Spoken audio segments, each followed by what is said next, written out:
40 meter along a plane at constant speed. The body gained 12 meter in height as shown in this diagram. ये object का wait है which is 20 kilonewton and ये force है which is 9 kilonewton. An object covered distance is 40 meter and the height is covered is 12 meter. Examiner पूछता how much of work is dissipated as heat. आपने heat loss निकालना है, आपका कितना work done use up होगा. ये सवाल कैसे करेंगे इंक्लाइन प्लेन पर. अगर आपके पास एग्जामिनर बोल रहे work done dissipated in terms of heat तो इसका मतलब होगा there is friction force that's why some energy is wasted. तो आपने वो निकाल लिए how much work is dissipated as friction as heat. आपने बताना कितनी एनर्जी वेस्ट होगी इन टर्म्स ऑफ हीट. कैसे करेंगे सवाल. इंक्लाइन प्लेन का सवाल है. इंक्लाइन प्लेन के आपने तीन फॉर्मूले पढ़े थे. एक फॉर्मूला पढ़ा था आपने फोर्स निकालने का एम जी साइन थीटा, एक पढ़ा था एक्सेलरेशन निकालने का जी साइन थीटा, और एक पढ़ा था आपने friction with friction M G sine theta minus friction force is equal to net force. इन तीन फॉर्मूलों को इस्तेमाल करते हुए इस क्वेश्चन को सॉल्व करना है. आप कैसे सॉल्व करेंगे. 2 मिनट दे रहा हूँ मैं करने के लिए आपको.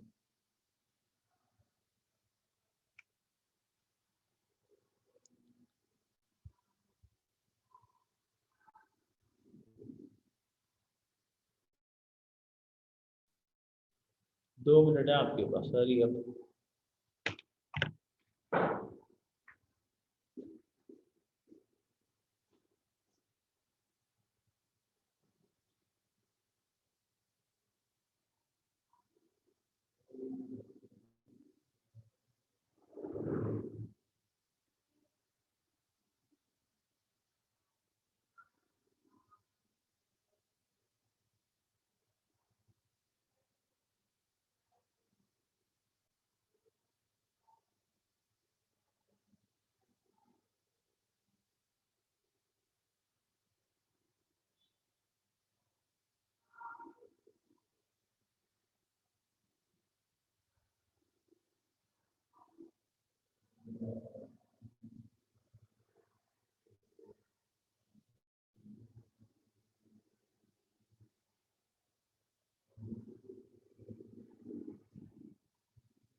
जी क्या आंसर आया? करवा दूं या हो गया आपसे?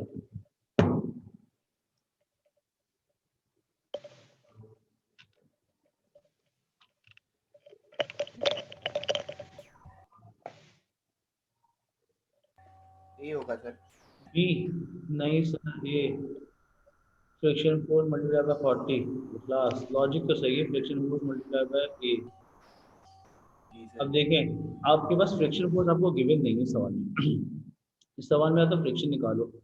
आपको फॉरवर्ड ड्राइविंग फोर्स पता थी, फॉरवर्ड ड्राइविंग फोर्स थी आपके पास कितनी? फॉरवर्ड ड्राइविंग फोर्स थी आपके पास 9, डिस्टेंस कवर करता है 40। इस पे आपने वक्र कितना किया है?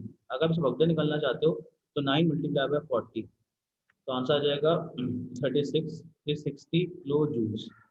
ये आपका वक्र आ गया। जब ये ऊपर पहुंचोगे तो इसके अंदर जीपी होगी, तो इसके अंदर जीपी होगी M G H. M G का मतलब था वेट। वेट गिवन था 20 और हाइट कवर करता है 12। तो 20 multiply by 12 is 240 kilo joules. तो आपने काम किया 360 का, इसमें रह कितना गया? 240।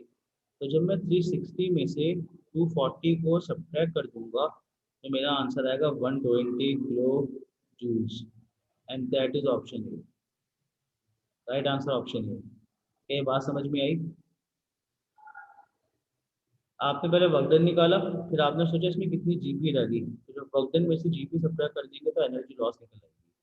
तो एनर्जी लॉस आ रही है 120 किलो जूल्स। क्योंकि अगर एनर्जी लॉस ना होती तो आपका वक्र और जीपी क्या आ रहा होता? सेम आ रहा होता। ये कॉन्सेप्ट था। तो यहाँ तक समझ में आया किसी को? रिप्लाई करें तो मैं आगे जाता हूँ। क्योंकि आपने वक्र कितना किया था? Force multiply by distance. Force is 9 kilo Newton and distance in the direction of force is 40। तो 9 मल्टीप्लाई बाय 40 आंसर आ गया 360 kilo joules. This is the work done. और जीपी कितनी थी? एमजीएच। तो एमजी का मतलब बनेगा वेट। वेट गिवन था 20 kilo Newton multiply by height थी 12। 20 मल्टीप्लाई बाय 12 आंसर इज 240। तो इसका मतलब होगा इसमें अंदर जीपी रह गया 240, वर्क किया गया 360। तो जब 360 में से 240 सब्ट्रैक्ट कर देंगे तो एनर्जी वेस्ट निकल आएगी, एनर्जी वेस्ट। तो इसका क्वेश्चन इस तरह से करना था। जी राहिल साहब, समझ में आया? बाकी सब क्या मौसम के मजे ले रहे हैं? अभी तक सो रहे हैं क्या? ठीक, ये कॉन्सेप्ट था। अब इसी तरह एमसीक्यू नंबर 36 करना है, सॉरी 26 कौन सा करना है इसके बाद? MCQ number 26। 26 में पूरा व्यू कर देता हूँ। अगर 26 व्यू करना चाहते हो तो 26 आपके पास कैसे होगा? 26, ये पूरा सवाल है।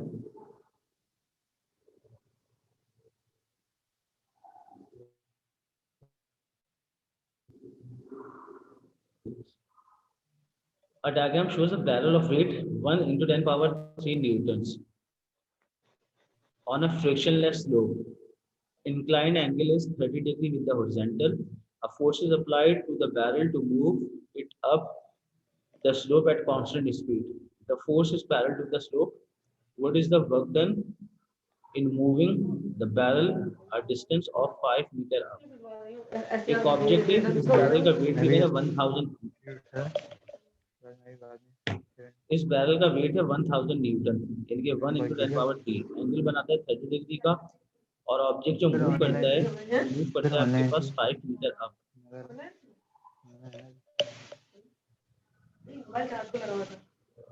आपका मैं बोला मेरे शुक्र होने हैं ना, मुझे भेज दिया अगर जाना तो तो। आपसे पूछ,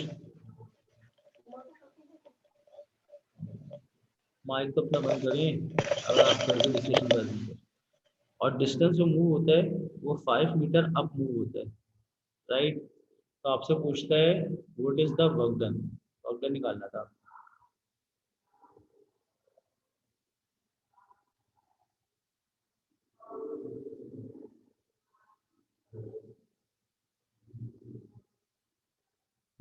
जी कैसे करेंगे, वेट गिवन है, एंगल गिवन है, और जो डिस्टेंस मूव होता है अब वो है आपके पास 5 मीटर का। तो इसका मतलब होगा इस डायग्राम के अंदर एग्जाम्पल में 5 मीटर आपने खुद सोचना होगा कौन सा 5 मीटर है, उसने बोला अप की तरफ, तो इसका मतलब बनेगा आपके पास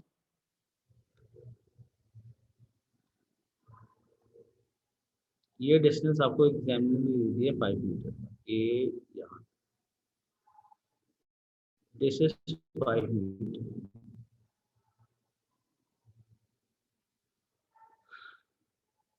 5 मीटर अप 10 लोग, अब 10 लोग, ये भी तो 5 मीटर हो सकता है। बता क्या आंसर है तो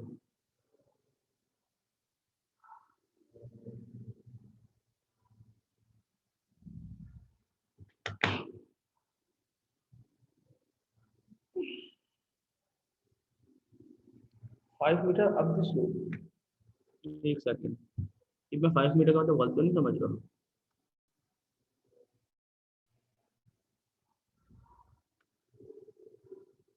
5 मीटर अब दिस लोग का मतलब मैं शायद गलत समझ रहा हूँ, एक सेकंड, क्या आंसर बता रहे हैं आप में से कोई?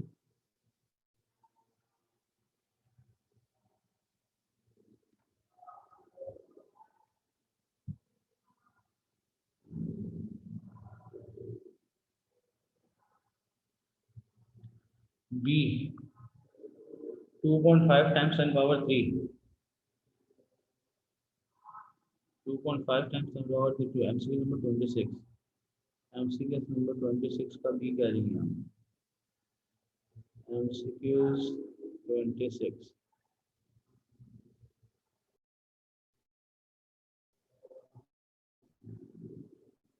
चेक करते हैं मार्किंग स्कीम्स के बाद। सर ये वाला सवाल समझा दें। सवाल समझा दो, अरे भाई जब मैं सवाल समझा रहा था सही आंसर, सवाल क्या है आपके पास, तो देखना आपके पास 26 का भी ये सवाल है। एक इंक्लाइन प्लेन है, इस इंक्लाइन प्लेन पे एक ऑब्जेक्ट रखा हुआ है, क्या रखा हुआ है, इस इंक्लाइन प्लेन पे एक ऑब्जेक्ट रखा हुआ है, एमसीक्यू नंबर 26 ये आ गया स्क्रीन। एक इंक्लाइन बैरल है, इसका वेट है 1000 न्यूटन, एंगल गिवन है 30 डिग्री का, राइट। आपने इसको स्लोप की ओर मूव करना है, तो आपसे पूछता है how much work is done, what is the work done moving a barrel at distance 5 metre up the slope. 5 metre up the slope का मतलब बनेगा,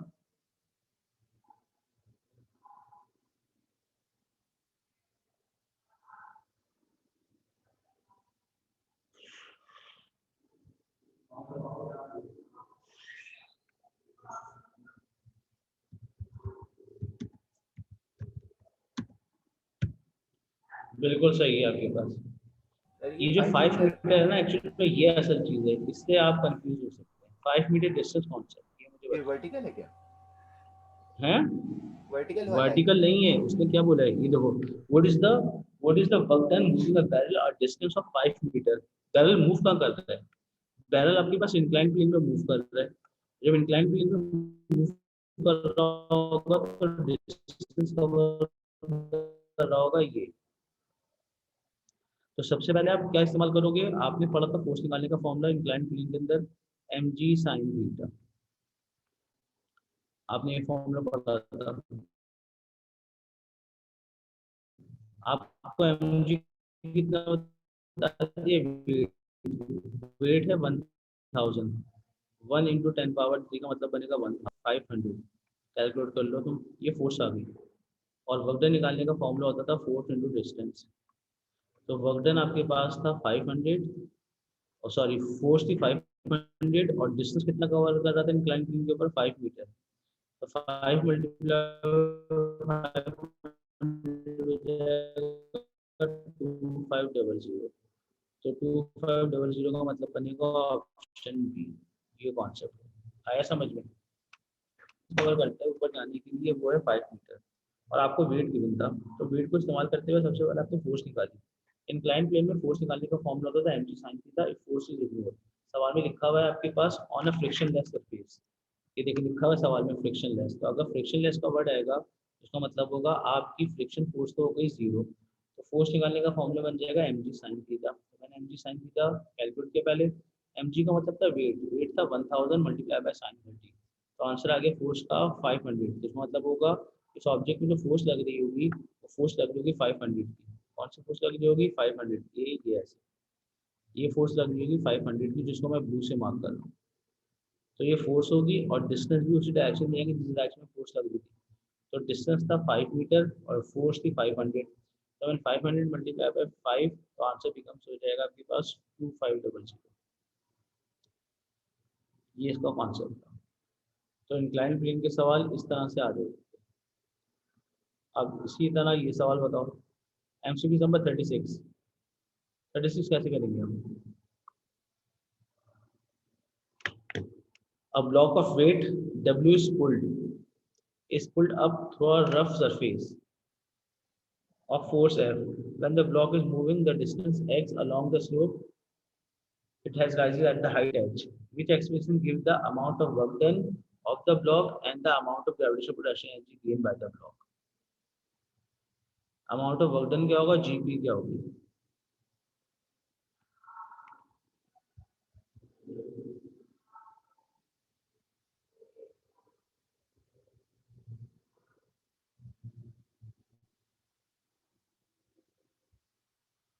Very good.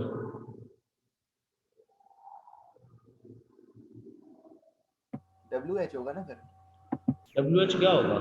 वो GP Very good. और वर्क डन? FX।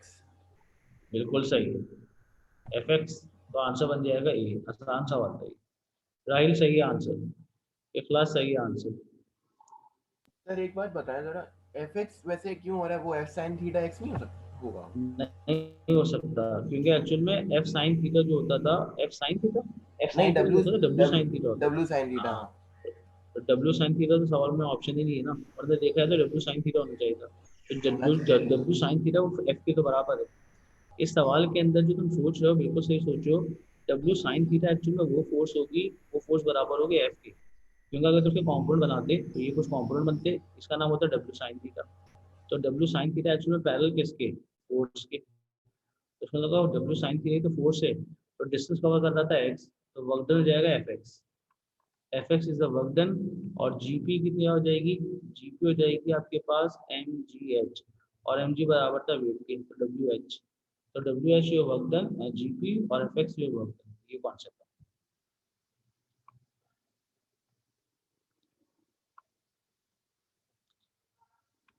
अब थोड़ा सा मुश्किल सवाल देता हूँ।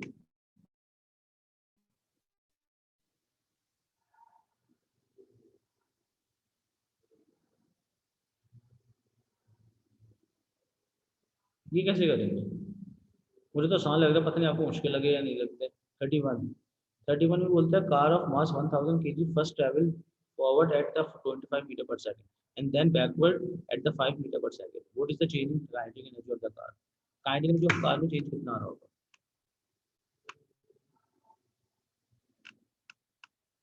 जी ये सवाल कैसे करेंगे?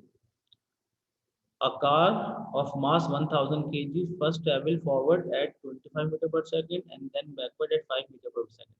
What is the change in kinetic energy?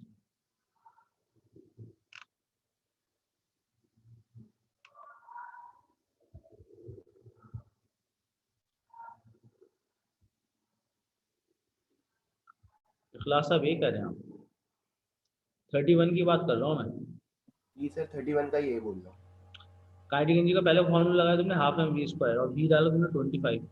V20 डाला, 25 का स्क्वायर है। V20 का स्क्वायर डाला। बस ये तो गलती कर गए, ये गलती कर गए तुम। क्यों सर? बस क्योंकि तुमको दो काइनेटिक एनर्जी निकालनी पड़ेगी।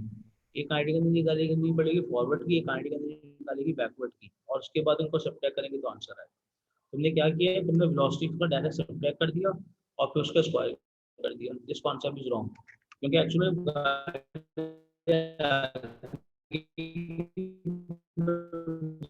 जा रही होगी, जब गाड़ी आगे की तरफ जा रही होगी, जब गाड़ी इस डायरेक्शन में जा रही होगी तो काइनेटिक एनर्जी निकालने का फॉर्मूला बनेगा आपके पास, काइनेटिक एनर्जी बराबर होगी हाफ एम वी स्क्वायर के। उसका मतलब बनेगा 1/2 मास की जगह 1000 और स्पीड की जगह 25 का स्क्वायर। तो तुम्हारे पास ये और ये कैंसिल होंगे तो बन जाएगा 500, और 25 का स्क्वायर होता था 500 मल्टीप्लाई बाय 625। तो एक आंसर आ जाएगा काइनेटिक एनर्जी का। दूसरी काइनेटिक एनर्जी कब निकालोगे, जब गाड़ी बैकवर्ड चल रही होगी। जब गाड़ी बैकवर्ड चल रही होगी तो फिर आपके पास स्पीड कितनी बताई थी 5, और जब ऑनवर्ड चल रही थी तो स्पीड बताई थी 25। तो आप लिखाओगे हाफ मास की जगह 1000 और स्पीड की जगह 5 का स्क्वायर। तो आपके पास ये और ये कैंसिल होंगे, 500 आ जाएगा मल्टीप्लाई बाय 25। एक एनर्जी ये निकलेगी और एक एनर्जी ये निकलेगी, इन दोनों को सब्ट्रैक्ट करोगे तुम। ये सर एक बात कॉन्सेप्ट। बताएं, पीछे जाते हुए हाँ स्पीड नेगेटिव लेंगे हम? हाँ लेंगे, मगर उसका स्क्वायर है तो क्या हो जाएगा, हाँ फिर सही है, फिर पॉजिटिव। -5 का स्क्वायर क्या हाँ होगा 20 25, 125। और +5 का स्क्वायर भी होगा 25। ये कॉन्सेप्ट था। तो 500 इंटू 625 -500 इंटू 25। तो आंसर मेरे लिहाज से बन रहा होगा, निकालो कितना बन रहा है। बी बनेगा, B. B. 3 MB. MCQs number था 31 का चेक करते हैं आंसर। 31 अगर तुमने कैलकुलेशन की, मेरे पास कैलकुलेटर नहीं है। 31 का है बी। देखें 31 का बी शो हो रहा है, 31 का आंसर था बी। तो याद रखें जब भी एनर्जी का चेंज आ रहा होगा हमेशा इस तरह से करेंगे। एनर्जी का चेंज निकालने के लिए आप क्या करते थे, पहले फर्स्ट काइनेटिक निकालोगे फिर सेकंड। तुम ये नहीं करोगे डायरेक्ट वेलोसिटी को सब्ट्रैक्ट कर दिया उसका स्क्वायर कर दिया, ये कॉन्सेप्ट रॉन्ग है। राइट, तो पहले अपने फर्स्ट काइनेटिक एनर्जी निकालनी पड़ेगी, फिर सेकंड काइनेटिक एनर्जी निकालनी पड़ेगी। अगर चेंज पूछ रहा था तो फिर दोनों को सब्ट्रैक्ट करना होगा, तब आपके पास आंसर आएगा फाइनल। एमसीक्यू नंबर 41 कराया था मैंने, मुझे याद पड़ रहा कराया है शायद। एमसीक्यू नंबर 41 दिखाता हूँ मैं, अच्छा सवाल है।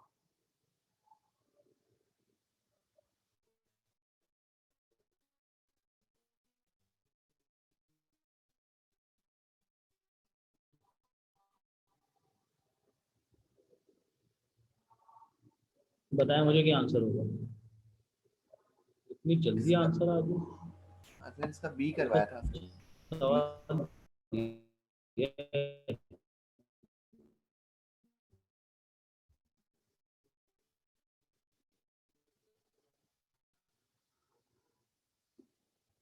लॉजिक बताओ। सर मास हाफ हो जाएगा तो m/2 हो जाएगा, और हाइट भी हाँ हाफ, तो h/2, फिर सही है, mgh/4। बिल्कुल सही है, बिल्कुल सही, बिल्कुल सही सोच रहे हैं आप। और 42 भी करा दिया था, 42 तो कराया था। जी सर वो भी करा दिया। बस ठीक है, आप इसके पेपर 2 कराता हूँ जरा। पेपर 1 में तो आपने खाली प्रैक्टिस कर ली, पेपर 2 का एनर्जी पावर के, वर्क एनर्जी पावर के पेपर 2 देखते हैं जरा, ताकि फिर अगले वीक से डिफॉर्मेशन ऑफ सॉलिड स्टार्ट कर सकते। ठीक है, वर्क एनर्जी पावर।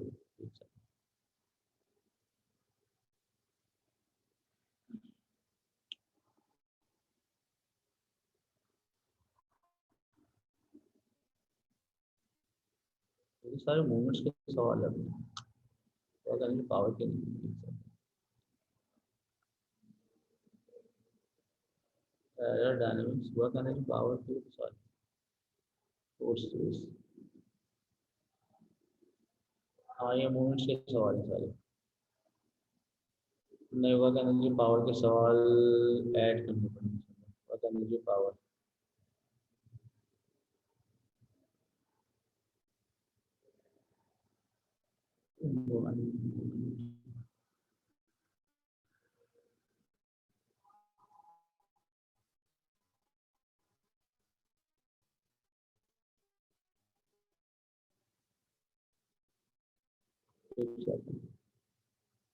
ये वापस यहाँ पे प्लीज हो गया।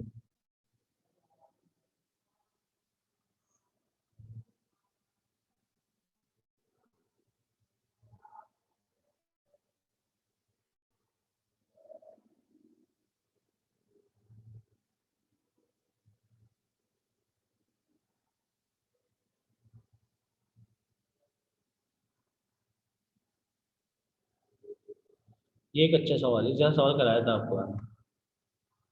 एग्जाम में पूछता है आपके पास डिफाइंड पोटेंशियल एनर्जी, क्या पूछता है आपके पास, इसका रेफरेंस क्या है आपके पास वो बता देता हूँ मैं। पेपर 2 का सवाल है ये। इसका रेफरेंस आपके पास है पेंडुलम के साथ आया है। रेफरेंस इसका है आपके पास जून नवंबर 7। नवंबर जीपी की डेफिनेशन क्या थी? Define GP. तो अगर आप जीपी को डिफाइन करना चाहते हो, क्या डिफाइन पोटेंशियल एनर्जी, तो पोटेंशियल को कैसे डिफाइन करते हो? The energy in an object due to its position height. Potential energy की बात कर रहा है तो आप डेफिनेशन लिखोगे, energy in an object, energy in an object due to its height.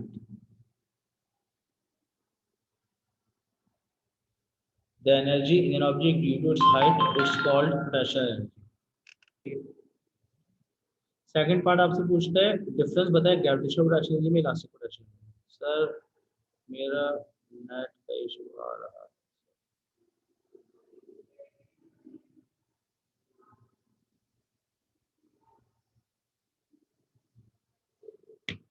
Ji. Exam में पूछता है डिस्टिंग्विश करें आपके पास ग्रेविटेशनल पोटेंशियल एनर्जी और elastic potential energy. Elastic potential energy थी इलास्टिक ऑब्जेक्ट, इसके अंदर होती है आपके पास इलास्टिक ऑब्जेक्ट। बहुत शुक्रिया। राइट, इलास्टिक ऑब्जेक्ट में, तो इलास्टिक ऑब्जेक्ट में जो एनर्जी होती थी उसको बोलते थे elastic potential energy with respect to position. किसी भी ऑब्जेक्ट में उसकी पोजीशन से जो एनर्जी होती है उसको बोलते थे इलास्टिक। ये भी आपने पढ़ा नहीं, अगले टॉपिक में आएगा। यहाँ पे लिखेंगे मोशन हाइट। किसी भी ऑब्जेक्ट में हाइट के लिहाज से जो एनर्जी होगी उसको बोलते थे आपके पास ग्रेविटेशनल पोटेंशियल एनर्जी। और अगर पोजीशन का मतलब होगा इलास्टिसिटी। जैसे स्प्रिंग है, स्प्रिंग आपके पास इस तरह से है, अब आप स्प्रिंग को कंप्रेस करते हैं, जब स्प्रिंग को कंप्रेस करेंगे उसमें एनर्जी जो स्टोर हो जाएगी वो कहलाएगी इलास्टिक पोटेंशियल। जब मैं उसको रिलीज करूंगा तो आगे की तरफ जा रहा होगा। तो याद रखें किसी भी ऑब्जेक्ट में उसकी पोजीशन की वजह से जो एनर्जी होती है उसको बोलते थे इलास्टिक, और हाइट की वजह से जो एनर्जी होती थी वो कहलाती थी ग्रेविटेशनल। अभी खाली इलास्टिक का वर्ड आप छोड़ सकते हैं, वो इलास्टिक आपने आगे कवर कर दिया।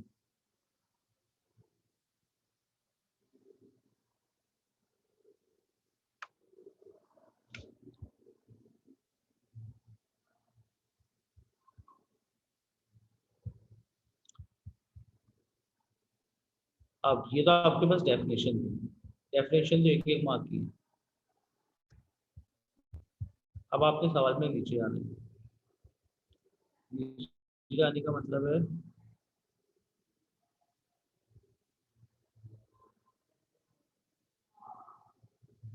मोमेंट निकालना था और उससे पहले आपने निकालना था गेन।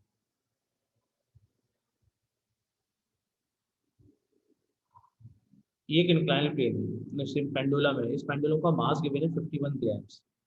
और आपके पास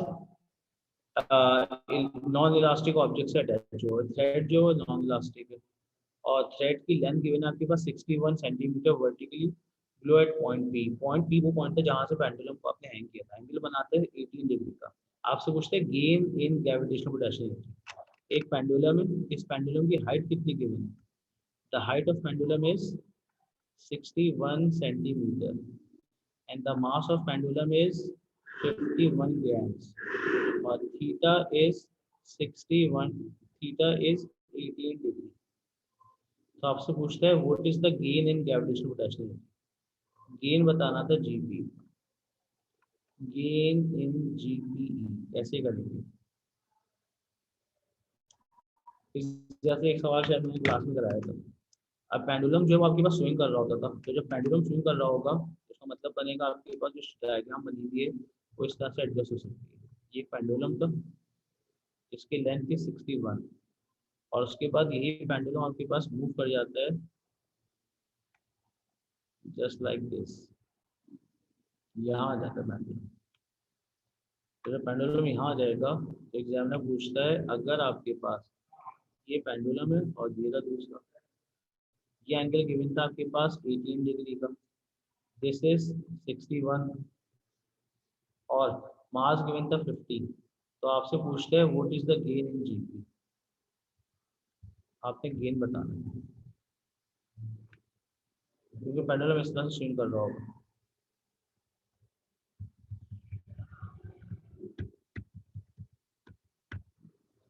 तो एक्चुअली में आपके पास ये ग्राउंड था आपका, ये ग्राउंड है जिस पे पेंडुलम स्विंग कर रहा था, तो आपसे पूछता था गेन कैसे करेंगे, बताइए जरा।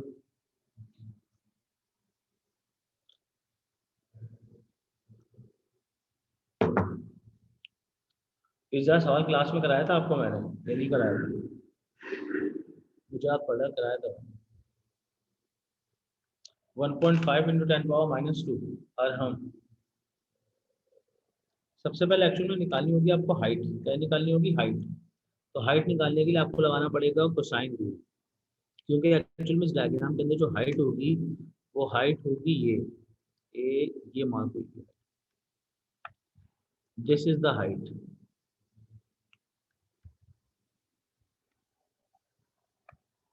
ये वो हाइट होगी जो आपको मार्क करनी है, ये निकालनी पड़ेगी। इस हाइट को निकालने के लिए आपको सबसे पहले एक ट्रायंगल बनानी पड़ेगी। ये बन गई ट्रायंगल जिसके अंदर आपके पास 18 डिग्री गिवन है, आपके पास ये परपेंडिकुलर होगा, ये तुम्हारा हाइपोटेन्यूज होगा, हाइपोटेन्यूज भी तुम्हारा 61 होगा, और ये तुम्हारी होगी बेस। बेस एक्चुअल में यहाँ से लेके यहाँ तक होगी, जिसको मैंने ब्लैक से मार्क कर रहा हूँ, ये तुम्हारी बेस है। तो सबसे पहले कोसाइन थीटा इस्तेमाल करो। cos 18 बराबर होगा बेस अपॉन हाइपोटेन्यूज। तो हाइपोटेन्यूज 61 था, तो 61 मल्टीप्लाई बाय cos 18, ये तुम्हारी निकल आएगी बेस। क्या निकल आएगी? बेस। और बेस का कॉन्सेप्ट क्या आपके पास? बेस जो बन रही होगी वो यहाँ से यहाँ तक बन रही होगी, दैट इज योर बेस। तो जो भी वैल्यू आएगी, राइट, 61 मल्टीप्लाई बाय cos 18, ये तुम्हारी बेस आ जाएगी। तो आपके पास 61 में से जब बेस को सब्ट्रैक्ट कर दोगे तो ये हाइट निकल आएगी, ये कॉन्सेप्ट है। तो जब 61 में से बेस को सब्ट्रैक्ट करोगे तो आपकी हाइट निकलेगी। कितनी आ रही थी यार हम हाइट? ये कॉन्सेप्ट है, ये इस जैसा क्लास में कराया था आपको। 61 मल्टीप्लाई माइनस बेस। क्या ये बात समझ में आई आपको?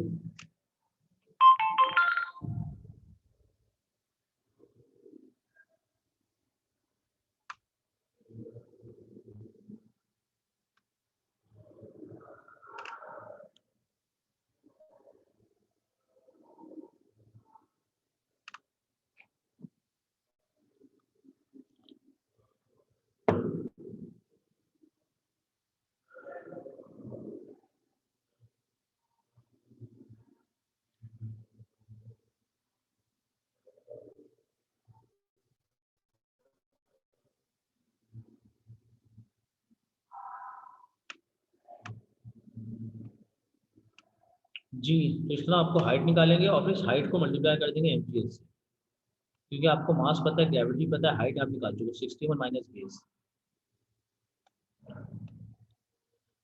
0.03, सही है। 0.03 is your height, 0.03 is height. Mass आपको गिवन था 51 डिवाइड बाय 1000, ग्रेविटी 9.81, हाइट आ गया। तो आंसर बता देंगे हम कितना। आंसर आपका आ रहा है 1.5 टाइम्स 10⁻⁻²। सर 61 तो नहीं आ रही, वो ये 0.03 तो नहीं आ रही मेरी। 61 cos 18 58 समथिंग होता क्या आ है। रही है? हाँ, तो उसमें से 61 में से माइनस भी तो करो। भाई ये तुम्हारी जो तुमने निकाला 61 cos 18, कितना आंसर आया तुम्हारा 50, बताओ जरा। 61 cos 18 58.01। 58.01, ये तुम्हारी क्या निकल आई, ये तुम्हारी बेस निकल आई। अब तो तुम 61 में से जब 58.01 माइनस करोगे तो ये तो 2.98 आएगा। पॉइंट, ये 3 पॉइंट, कितना आ रहा 2.98 है, आएगा। 2.98। 2.98 सेंटीमीटर आ रही है। इसको जी सर, ये 0.03 कहाँ से आ रहा है? डिवाइड बाय 100 भी तो करोगे तो 0.0298 हो जाएगा, जिसको उसने राउंड अप मीटर करके में? 0.03 कर दिया। अच्छा। तो ये तो आपकी हाइट निकल आई मीटर में। उसके बाद लगाओगे जीपी, तो जीपी बराबर होता था mgh के। मास गिवन था 51/1000। रुको भी स्क्रीन बंद होगी फिर दोबारा से बोलता हूँ। मास था 51 डिवाइड बाई 1000, ग्रेविटी इज 9.81, और हाइट आ गई आपके पास 0.03। इस पूरे को सॉल्व करो, आ जाएगा आंसर। इस सवाल क्लास में कराया तो था मैंने, मुझे याद पड़ रहा है।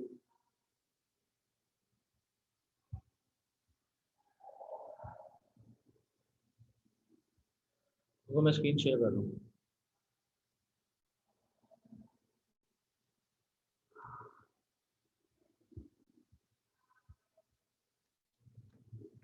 तो 0.029 इसको राउंड ऑफ करके कितना कर दिया गया था, 3 कर दिया गया था, 0.03। तो 0.03 जो हो गया तुम्हारी हाइट होगी। तो 0.03 तुम्हारे पास हाइट आ गई, उसके अंदर लगाएंगे जीपी। तो जीपी का फॉर्मूला था आपके पास mgh।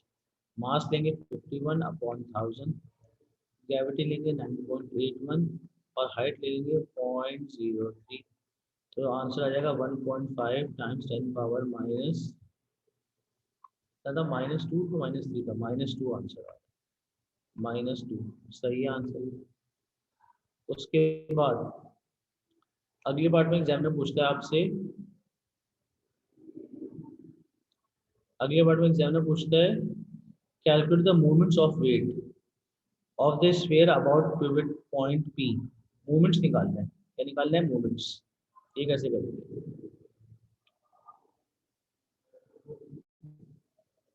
ये रहा, ये पिवट पॉइंट पी है, पॉइंट पी के अक्रॉस मूवमेंट्स निकाल। मूवमेंट्स निकालने का फॉर्मूला होता था force multiply by perpendicular distance, ये फॉर्मूला होता था।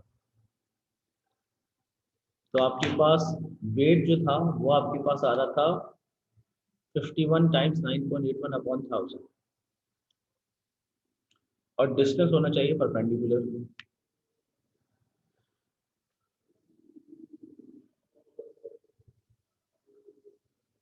कैसे करेंगे, करें जरा। मूवमेंट्स अबाउट पॉइंट पी,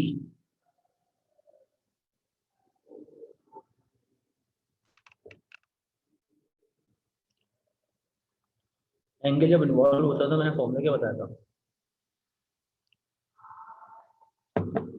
याद आ रहा है कुछ, मूवमेंट्स विद एंगल। जब भी एंगल इन्वॉल्व हो जाएगा फॉर्मूला होता था एफ डी साइन थीटा।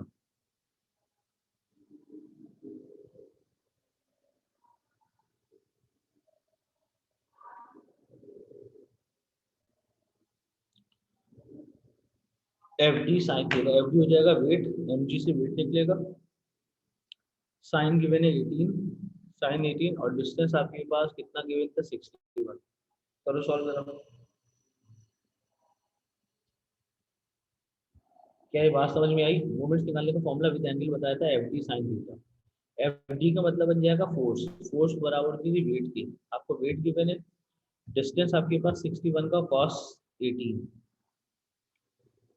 क्योंकि ये देखें 61 cos 18 ही तो परपेंडिकुलर डिस्टेंस बनेगा, ये तो वेट होगा, ये वेट होगा, ये परपेंडिकुलर डिस्टेंस होगा, एंगल कितना बन रहा होगा 90 डिग्री का। तो आपके पास F D sine theta formula लगेगा।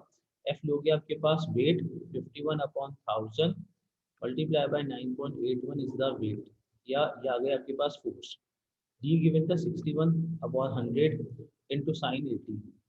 कितना आंसर आ रहा है, 0.094, 0.094, 0.094। अब इसकी मार्किंग चेक करता हूँ जरा, 0.094, 0.094। ये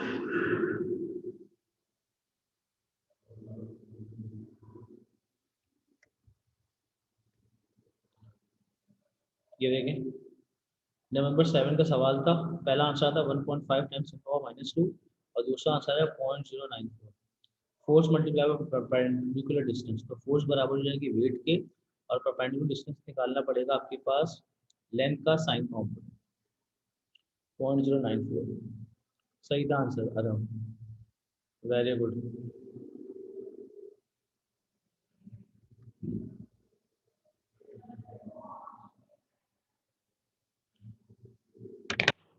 ये कैसे करेंगे? आज की क्लास का लास्ट सवाल हो जाएगा ये। इसका रेफरेंस बता दूं मैं, ये मेरी भी नजर से अभी गुजरा है, मैंने कंपाइल कर दिया था, मैंने खुद भी सॉल्व नहीं किया सवाल। जून 18 का सवाल है। अच्छा, जून 18 पेपर 2-3, जून 18 पेपर 2-3, ये सवाल पहले बार में उसका state what is meant by work done, force and the product of force and the distance in the direction of force. तो वर्क डन की डेफिनेशन क्या बनती थी एक मार्क की, force into distance in the direction of force. उसके बाद अडाइवर,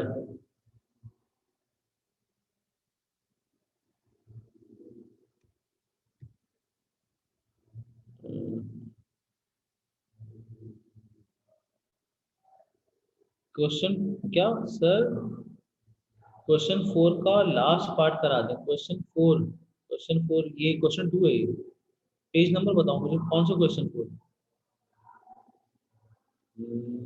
इसी को क्वेश्चन 4 नहीं, रेफरेंस बताओ ना मुझे। ये तो मैंने एक्चुअली सारे के सारे, अरे हम कौन सा क्वेश्चन की बात कर रहे हैं, उसका देखो रेफरेंस बताओ मुझे, कौन सा ईयर है। नहीं नहीं, पेज 433। अब मेरे पास जो है ना 433 वाला पेज नहीं है। तुम मुझे ये बताओ, ईयर बताओ कौन सा ईयर था। नहीं अभी दूसरी स्कूल की, आ जाओ आ जाओ पानी से। नवंबर 11 21, नवंबर 11 21, एक सेकंड, नवंबर 11 होगा तो जून के बाद आएगा। नवंबर 11, नवंबर 11, नवंबर 15, नवंबर 12, नवंबर 11,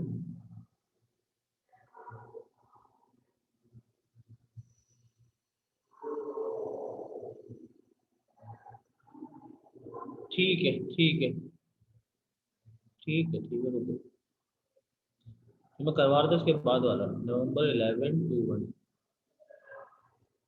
नवंबर 11, नवंबर 7 था ये। इस पार्ट की बात कर रही हूँ, पार्ट 4, ये वाटर, मास ऑफ वाटर पर सेकंड, नवंबर 11 21, ये सवाल लग रहा है मुझे, एक सेकंड, यस ठीक है। इसका लास्ट पार्ट, एक तो आसान है, 2 मिनट दो मुझे, देखो मुझे शुरू से करवाना पड़ेगा ताकि बाकी बच्चों को समझ में आ जाए। मास ऑफ वाटर पर सेकंड, 1 मिनट रुके। ये देखिए, ये सवाल है आपके पास, एग्जाम में पूछता है what is distinguish between elastic potential और ग्रेविटेशनल पोटेंशियल, डेफिनेशन वही है। उसके बाद लिखा हुआ है a body of mass M vertically through a distance near a surface using the definition of work done prove that. अच्छा, mgh के बराबर होता है, mgh का फॉर्मूला प्रूफ करना था, मैंने क्लास में कराया था। mgh, gp का फॉर्मूला आपके पास mgh होता था, प्रूफ करना था। तो इसका मतलब होगा बॉल ले लेंगे, इस बॉल का मास हो जाएगा m, इसकी हाइट हो जाएगी h, वर्टिकली अपवर्ड थ्रो किया था, तो वर्टिकली अपवर्ड थ्रो करने के लिए फोर्स बराबर होता था work done is force into distance, work done बराबर हो जाएगा वेट के, वेट का अपना फॉर्मूला होता था, फोर्स बराबर हो जाएगी वेट के, और वेट बराबर होता था mg के, और डिस्टेंस कवर करता था d हो जाएगा h के बराबर। तो फोर्स इनटू डिस्टेंस, इसका मतलब हो जाएगा mg मल्टीप्लाई बाय h, तो फॉर्मूला प्रूव हो जाएगा mgh। ठीक है।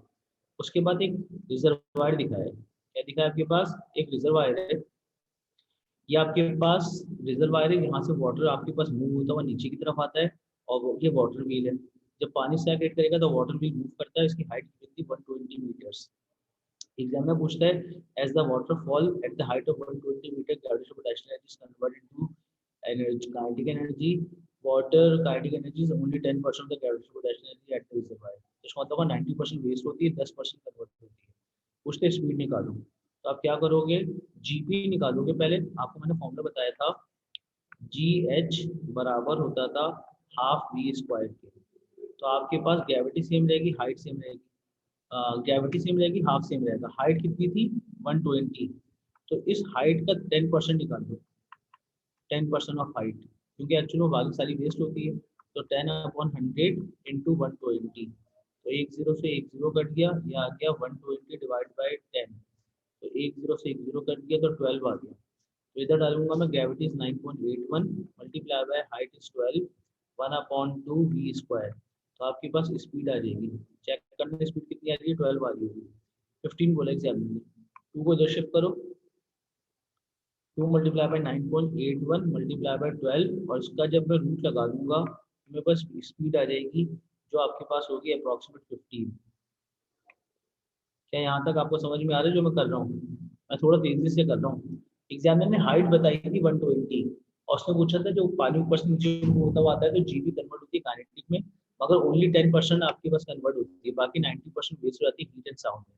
तो मैंने हाइट का 10% निकाला, 12 निकला। जी एच बराबर है हाफ पी स्क्वायर का फॉर्मूला मुझे पता था, तो मैंने जी एच बराबर है हाफ पी स्क्वायर में एच में 12 डाला, ग्रेविटी 9.81 हाफ, और वी स्क्वायर वी निकाल लिया मैंने, तो वी का आंसर अप्रॉक्सीमेट 15 आ रहा होगा। अब इसका लास्ट पार्ट एग्जामिनर पूछता है, the rotation of the rotating water wheel is use produce 110 kilowatt of electrical power, calculate the mass of water follow flow per second through the wheel, assuming that the production of electrical power from the kinetic energy of water is 25% efficient। तो आपसे पूछता mass, आपके पास the rotation of wheel use to produce 110 kilowatt. ये जो 110 kilowatt है ना, ये कौन सी एनर्जी है? ये 110 किलोवाट जो है वो आपके पास इलेक्ट्रिकल एनर्जी है, जो काइनेटिक एनर्जी के गिरने से कम प्रोड्यूस हो रही थी। मगर आपके पास वो कितने परसेंट एफिशिएंट था? 25% एफिशिएंट है खाली सिस्टम। तो इसका मतलब बनेगा कि ये जो 110 किलोवाट है, ये 110 किलोवाट जो है वो 25% का है खाली। कितने परसेंट का है? 25% का। तो आपसे वो पूछता है मास ऑफ वाटर पर सेकंड, इसका मतलब होगा आपने पावर गिवन है, आपको पावर गिवन है। पावर का फॉर्मूला आपने पढ़ा था mgh/t, ये आपने फॉर्मूला पढ़ा था। अब पावर कितने गिवन है? 110, राइट। तो अगर मैं आपके पास, और ये इसकी कितने परसेंट है आपके पास एफिशिएंट? 25% एफिशिएंट है। तो इसका मतलब बनेगा 25% अगर आपके पास 110 के बराबर है, तो आपके पास क्या बोल रहा है वो, assuming that the production of electrical energy from the kinetic energy is 25% efficient. 25% efficient है, तो अगर 25% 110 के बराबर है, तो आपके पास 100% किसके बराबर होगा? ये सॉल्व कर सकते हो आप। 25% 110 के बराबर है, तो 100% एक्स के बराबर हो जाएगा। 25 इंटू एक्स बराबर हो जाएगा 100 मल्टीप्लाई बाय 110। तो जो x की वैल्यू निकलेगी वो निकलेगी 100/25 इंटू 110। तो आंसर आएगा 440। तो पावर के लिए लिखेंगे 440 बराबर हो जाएगा mass upon time is unknown, gravity is 9.81, और हाइट आपको गिवन थी 120। सॉल्व करना था इसका आंसर। क्या ये बात समझ में आई? क्योंकि एग्जामिनर ने कहा था इस सिस्टम जो खाली 25% एफिशिएंट है, तो अगर 25% पे 110 आ रहा है, तो 100% पे आएगा 440। तो आपने पावर की जगह 440 किलोवाट डालना है, ये किलो था सॉरी, यहाँ पे मुझे किलो लिखना पड़ेगा। 440 किलोवाट, इसका मतलब बन जाएगा 440 के बाद मुझे 3 जीरो और लगाने पड़ेंगे, बराबर हो जाएगा m/t। Gravity is 9.81 and height is 120, बल्कि सॉरी हाइट क्यों लगा रहा हूँ, mass upon time gravity 9.81। Speed कितनी प्रूफ कराई थी एग्जाम में? उससे गलती हुई है, मैंने mgh लगा दिया। हाफ एम वी स्क्वायर अगर मैं लगाता, हाँ मुझसे गलती हुई यहाँ पे, सॉरी सॉरी, क्योंकि उसने पूछा था काइनेटिक एनर्जी की बात कर रहे हैं, हाफ एम वी स्क्वायर लगाना पड़ेगा मुझे, मुझे लगाना पड़ेगा इस जगह पे हाफ एम वी स्क्वायर। बिल्कुल सही है, मैं जीबी ले गया, सॉरी। तो ये जो पावर का फॉर्मूला होता था वो आपके पढ़ा था आपने, half M V square upon T. सही, मुझसे गलती हो गई। तो पावर की जगह डालेंगे आप 440, ये मैंने गलत किया है, ये पूरा पोर्शन अप कर दूंगा, मैं जीपी से कंपेयर कर लिया था। जो असल चीज समझाने की थी ना वो पावर की थी, पावर आपने लेनी है 110 नहीं, पावर आपने लेनी है 440। तो पावर बराबर हो जाएगी half M V square upon 2 के। उसका मतलब बन जाएगा हाफ एज इट इज रहेगा, M upon T is unknown, उसको ब्रैकेट में डाल देंगे, और वी निकाला था 15 का स्क्वायर। सॉल्व करना आ रहा हूँ, बताओ कितना आंसर आ रहा है।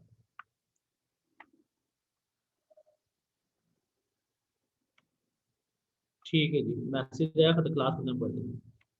हो गया आराम सॉल्व, आराम। ये सवाल इस तरह से करना था। सिर्फ पावर जो है वो आपने किससे कैसे लेनी थी, पावर को आपने क्या लेना था, 440 लेना था, क्योंकि 25% एफिशिएंट थी तो 100% के हिसाब से आपने निकाली है। इस तरह से और इस तरह से करेंगे। चले जी, रखते हैं क्लास में। ओके जी, खुदा हाफिज़।